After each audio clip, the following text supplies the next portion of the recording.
me begin by telling you the point. Because as I wander and ramble and go off, you need to know the context. The context is this. There are actually two. One is, what we focus on, we give power to. Boy, you've heard me say that before, but I got a story to tell you that really brings it home. The second is that inner voice is never wrong. It's never wrong. And we just got to be able to hear it, to listen enough so that we're following that path, so that then things open up in ways that we didn't expect, we didn't think of. It was not the logic of the moment. It was not what would logically be so. It simply is what happened, and it happens miraculously. Because I have to tell you, this past week has been miraculous over the past weekend. So last week, not last Sunday, but the Sunday before that, I told you guys about my son going into the hospital, how I waited until he asked me to step in the perfect and right time, where the call came in sitting up on a mountain where there was no service, and how all that worked out great. And on top of what happened with my son, who, by the way, I spoke to yesterday, and he's up in Eugene, Oregon, having a great time. So he's recuperating nicely. Also had a healing with my ex-wife, who I really haven't spoken to in what has to be over a decade, where now we're in regular contact and laughing with each other. So that was the healing that happened there. So on Wednesday, not this past Wednesday, I'm referring to a week ago because I was not here last Sunday, and I'm going to get into why. I get a call from, some of you may know that my mom was diagnosed with terminal cancer, was given 6 months to live, and she used that time to go visit people. She was on, I have a cousin who has a lot of money, who was able to support my mom in flying wherever she wanted, and she went and visited folks and had a great time of it. And then it came time for the end, and I get a call from the caretaker saying, we're near the end now. And the truth for me is I didn't want to go unless it was the inner voice saying that I needed to be there for that. Because I didn't need to be there for that. I felt real closure with my mom, so I really didn't need to be there for that. But my mom gets on the phone and says, please be here for that. So Ash and I jump on a plane, and we get there. And we do not get there before she is already unconscious. My sister is there. My sister and I have been estranged for over 30 years. We have barely spoken to each other for more than 5 minutes at a time for over 30 years. So when she heard that Ash and I were coming in, she was bummed. She made it very clear she didn't want us there. But Mom had said, be there, so I went. So there we are in the room, and I have been very clear with my sister through this whole process that she gets to lead it. I'm not going to lead it, so I'm taking my cues from her and asking her what she needs and staying very clear that my purpose, what I'm giving focus to, is that my mom has the best experience she can have, and for everybody who is there, highest and best. And I don't know what that is. I don't even know what it is for me. But that's my focus. What we focus on, we give power to. What I'm focusing on, could you turn me up just a little bit, please? What I'm focusing on is highest and best for everybody there, including myself and my wife, my mom, who is now unconscious and clearly close to the end.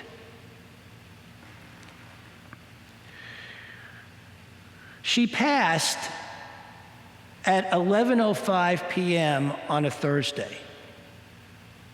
She took her last breath. In the Jewish religion, which my mom was, that means she has to be in the ground by Sunday. This is where the miracle began.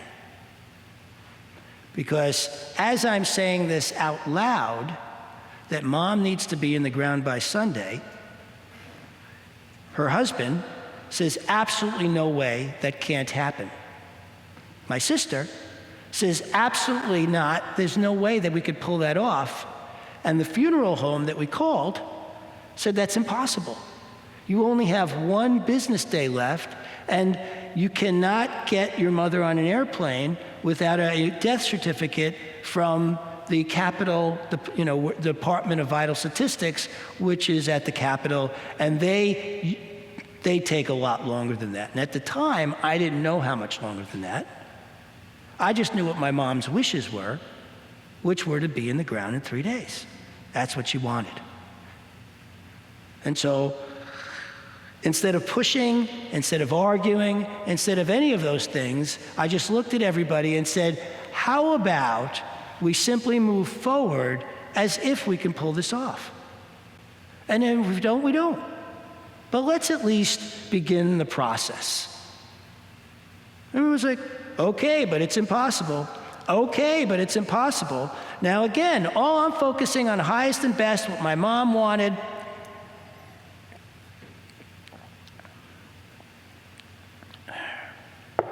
We all settle on the fact we're going to see what happens the following day, and we all go to bed. Now, knowing that we have very little time to pull this off, I wake up pretty early the next day and go over to my mom's, and Steve's there still shaking his head, there's just no way. I call the funeral home first thing. They say the only flight we can get my mom on is at 1 p.m. How are you going to get the paperwork you need in place by that? And I asked them, have you done your part? Have you done the part that you need to do to get this process going? And they said that they did. I said, good. What's the next step? Well, the next step is the people who were hospice, the doctor needs to sign off that she's dead. I go, okay, so I call hospice. And I go, hi, what would it take to get the doctor to sign off and say that she's dead?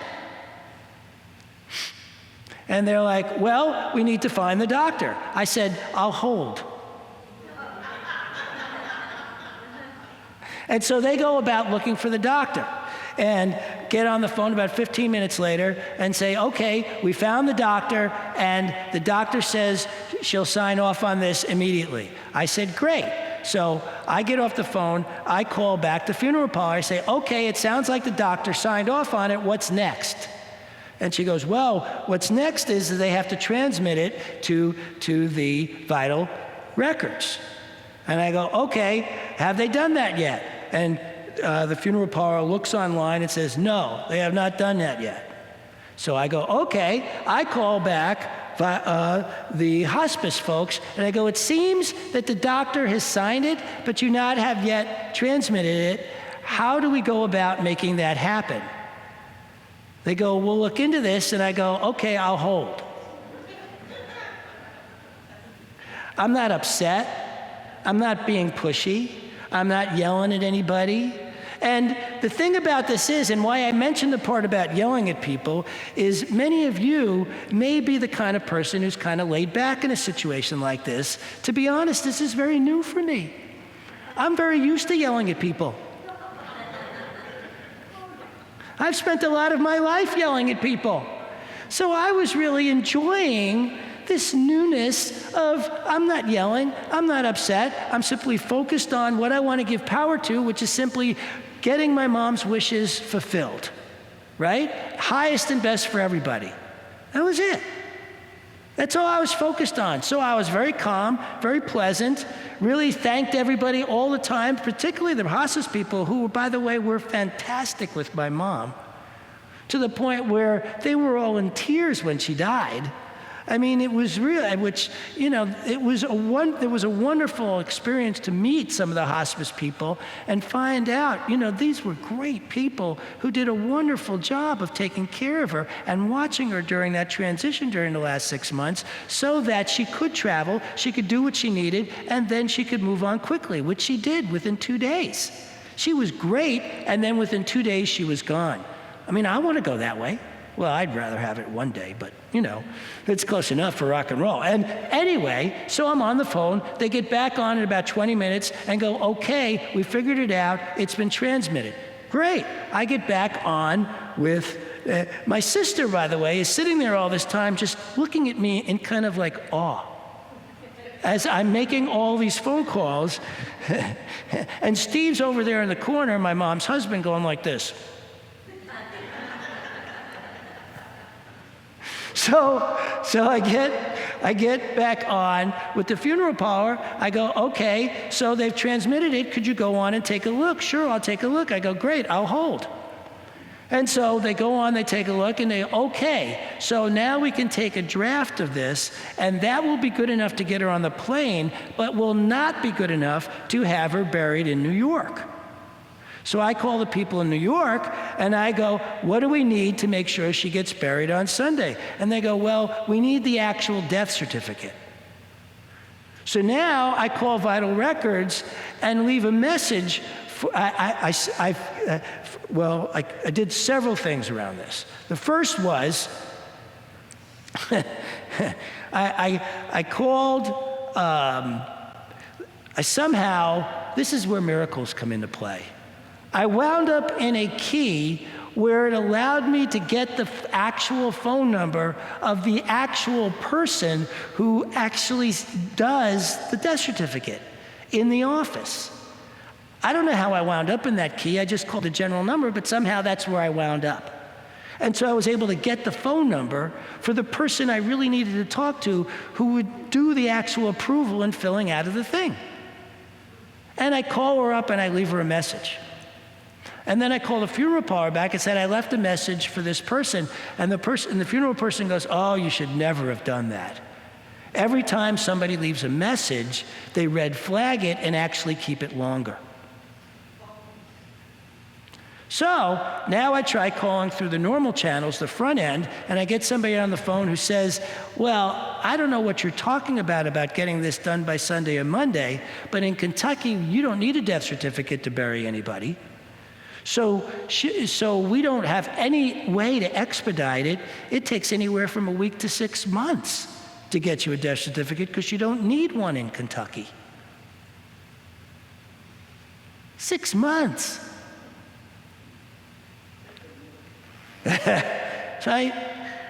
So I called that number that I was told not to call a second time. And I left a second message saying, for religious purposes, this is really important that my mom gets in the ground. Can you do anything to help? And the funeral lady once again says, that's a really bad idea. They'll simply red flag it, never return your call, and now it really will be 6 months. 10 minutes later, I got a phone call from the lady that everybody said never calls back. And she said she would do everything in her power to get it ready. All I had to do was drive to the Capitol to pick it up, to that department, which turned out to only be about 40 miles away. So my sister, who's just been sitting there the whole time, jumps in the car with me. By the way, the car we got to jump in, my mom, some of you got to meet my mom. My mom was a wild woman. At 85, she was driving a 360 Mustang.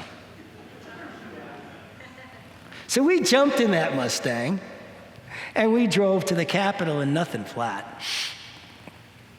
And I get there, I walk in, I get to the front of the line and talk to the lady. The lady who I had spoken to, they actually call on the phone. She comes up to tell me she is desperately sorry, but the printer has broken. I go, wait 1 second. As I go outside and crack up laughing so bad. I was laughing so hard, I didn't want to laugh in the woman's face, right? But I just thought that was the funniest thing in the world. Now, you might think I'd get upset about something like that, but after all the ridiculousness that had gone on all day long to get me to this point, the only thing I could think about was how silly this was, that a broken printer might be in the way, when of course it's not. And I'm out there knowing that the printer's going to get fixed really fast and that this is all going to work out just fine. By the time I back in, they're going, here's your copy. Now, because of technology, I got to put the copy down, take a picture of it, send it off to New York, and then 15 minutes later they'd say, "We got your approval." But there's 3 more pieces of paperwork before the cemetery will allow the burial to happen at that cemetery that your mom has picked. Luckily, we were able to go to a FedEx place, print out those forms, take them to Steve, who signs them. And now that I have the death certificate in my hand, now all of a sudden he's kind of looking at me like going, "Oh, maybe this is happening Sunday. That means I need a flight." And so Pam gets on the internet and starts finding her a flight. Well, I once again take pictures of all this paperwork, send it off to the cemetery where they need it, get the approval there that now everything is a go for Sunday, after everybody said it wasn't.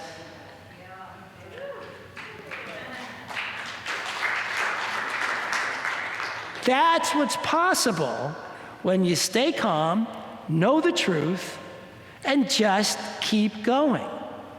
You know, there wasn't a single move I made that came from my logical mind. You might think so, but I was just looking at whatever was next. I wasn't even thinking about the end result as much as what's next? What's next? What's next?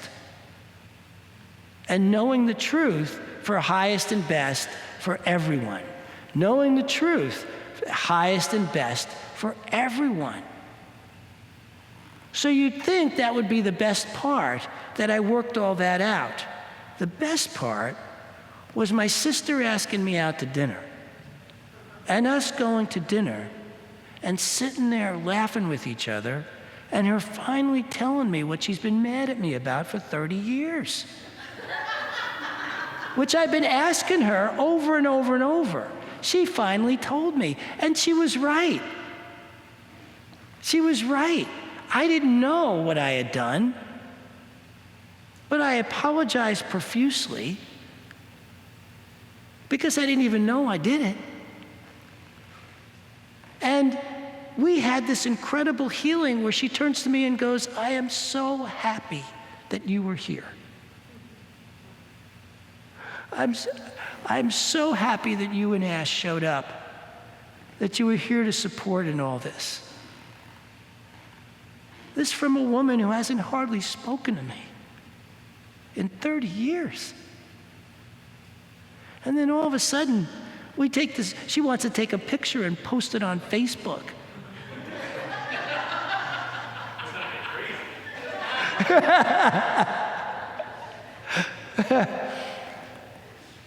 So we do that, and then the adventure continues. We fly out of Kentucky, we fly to New York. Now here's another miraculous piece of this.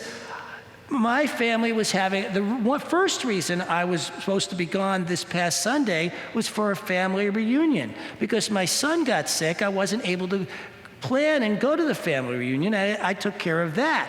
But then, because I was flying in for now this memorial for my mom, the family reunion was still going on, and Ash and I got to be with my family for a couple of days that we didn't think we were going to get to have. So we show up at Rick's, and he's got the pool thing going, and everybody hanging out, and so I got to hang with my family, and Pam's kid, my sister's kid, flies in. I haven't seen her in like forever, and where everybody's laughing and enjoying each other's company. And then I find out that before the memorial on Sunday, I need to show up to ID the body to make sure the right, body got there. And because of traffic and because of where the funeral, the cemetery was, and where we were staying in Jersey with my brother, we thought it would be safest, because I have a millionaire brother with a plane who was going to fly to the funeral, that Ash and I would fly with him. Because that, of course, would be faster. And so the next morning we get up And I get my first flight ever. We get our first flight ever in a private jet. That's cool. I gotta tell you, that was way cool, right? And so I told them I would be at the funeral home, meet him the funeral was at 11. I was meeting him at 10:30 to ID the body. And all of a sudden, we're sitting there ready for takeoff. And David, my brother, turns to me and says, I know I told you it was 13 minutes, but we just got rerouted. It's going to be 30 minutes, and it's 10 o'clock. And so we take off, and everybody's silent. They're all staring at me because they don't know how I'm going to respond to this fact. And I look out the window and I go, what an incredible view. This is great. And they all relax and start laughing. We're looking out. We see the Hudson and this and that and the sound. I mean, New York is stunning from the air. And so we're flying over this. The second we land, I call my sister, who's already there. Everybody's already there. And go figure, they beat us driving. We were flying. And I call my sister, and I say, hey, you're going to have to ID the body. I can't get there in time. I'm going to show up because where we landed was a 20 to 25 minute drive, you know. Where we landed was still 25 minutes Ubering to the cemetery. And it's now 10:30. So I'm like, we're going to show up barely on time to start the memorial. You're going to have to handle the ID. So we're driving there, and I don't know if anybody who's been around me knows, I never put the phone to my ear. I have everybody on speaker whenever I talk to them. And so I'm in the car, and my sister calls, and she's crying. And she goes, before you called, I was flipping out. I thought I couldn't even stay here for this. But when you said I had to do this ID, I was able to pull it together. Rick and I, my other brother, went and ID'd it and looked at her, saw how beautiful she was, and it was the best thing that could have ever happened. If you had been on time, I would have missed this beautiful moment that I didn't even know I needed so badly. Thank you. You could hear the breath of everybody who's listening relax in the car as they're going, oh, especially my brother David, who was feeling terrible about us being late. You know, it's like, oh my God, it turned out perfect. And I'm like, go figure. Because this is what happens when you just go with what needs, you know, where you're going, no matter what the situation looks like. If you look for the synchronicity, you will find it. What we focus on, we give power to. One of the things I focus on is synchronicity, how things work out, the healing that can come out of anything. That is my focus. And because of that, I am not surprised when these kinds of things happen, when we get a chance to rise in this. So I finally arrive at the cemetery, and the driver of my mom's casket is the most pissed off man I have ever met at a cemetery. And he's like, you know, yelling at me for being late and saying how all this stuff, he's been there, da-da-da-da-da. But now that I'm there, he's going to go inside and we're going to finally get this thing done. So he goes inside, and I get everybody lined up to where we're going to follow the thing.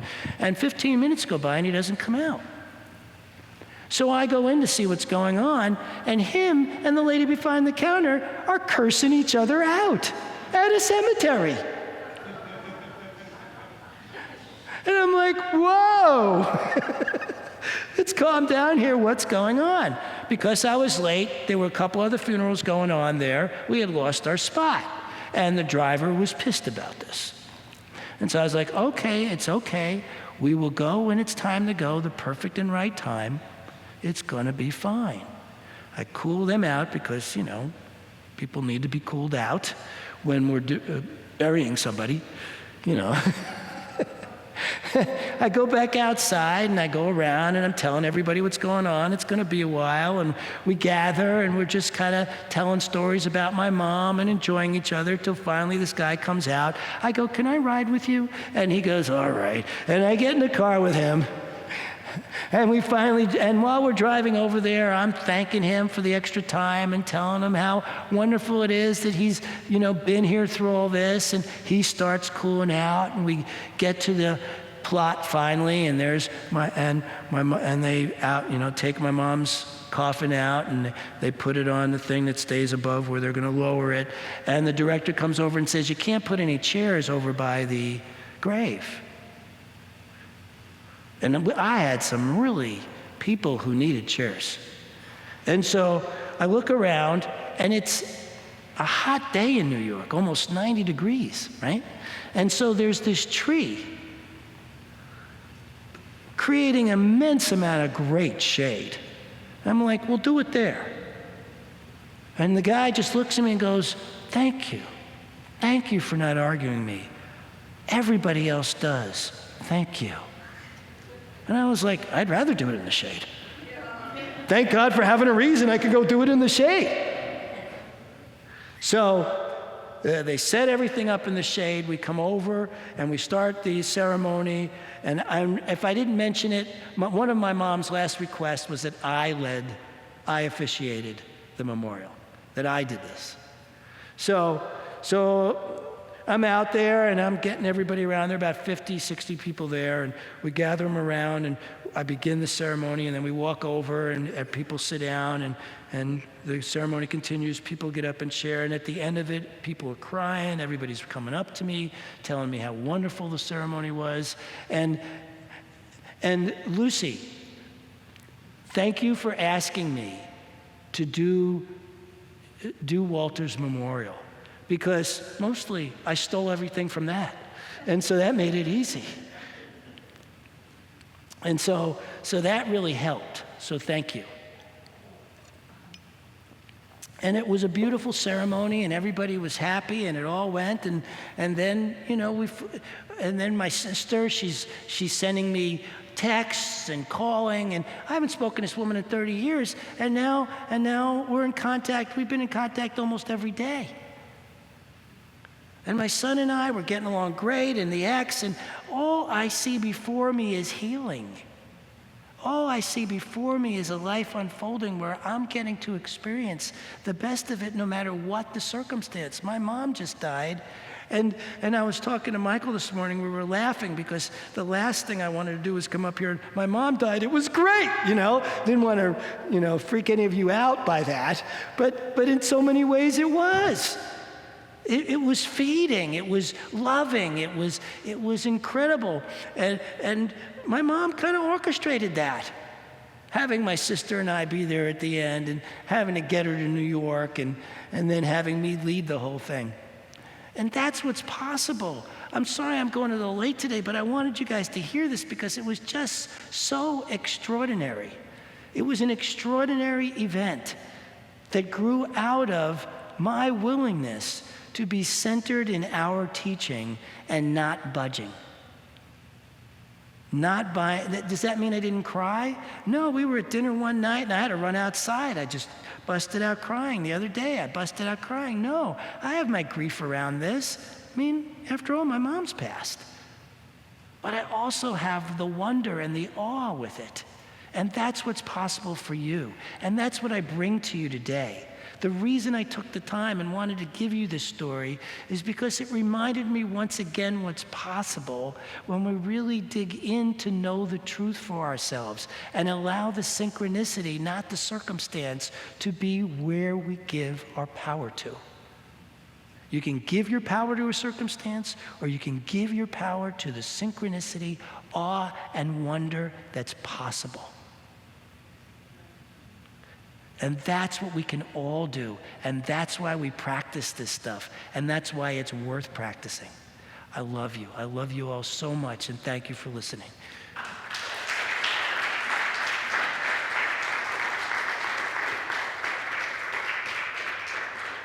All right, who's coming up? Who's going to be the courageous one today? Yeah, there we go. Tell us what you want us to pray for. Help me to know that this shoulder and arm is healed. There you go.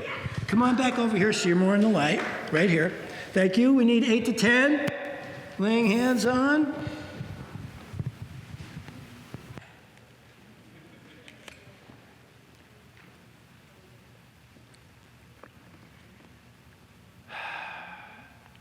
And as always, we begin within our own hearts.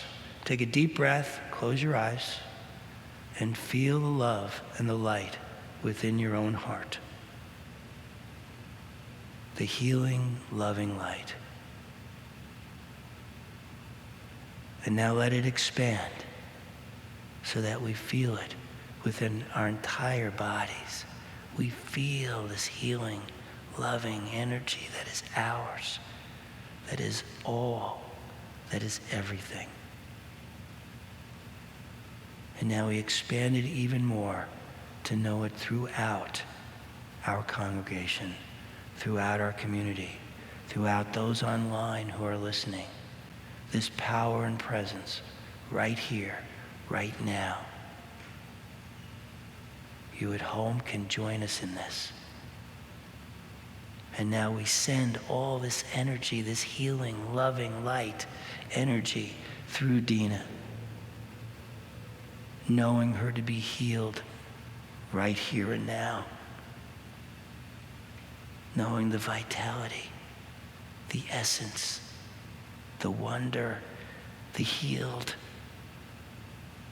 the freeness of movement, already done, right here, right now.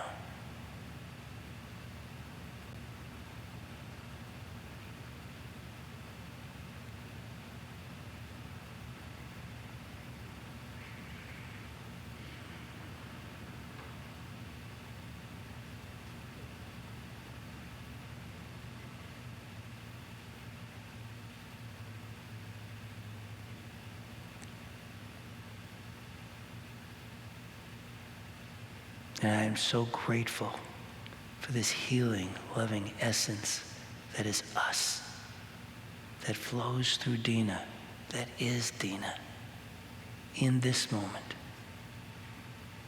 I am so grateful for our community, our spiritual family, loving on each other this way. As I release this, knowing her to be healed, as we all say together, and so it is. All right.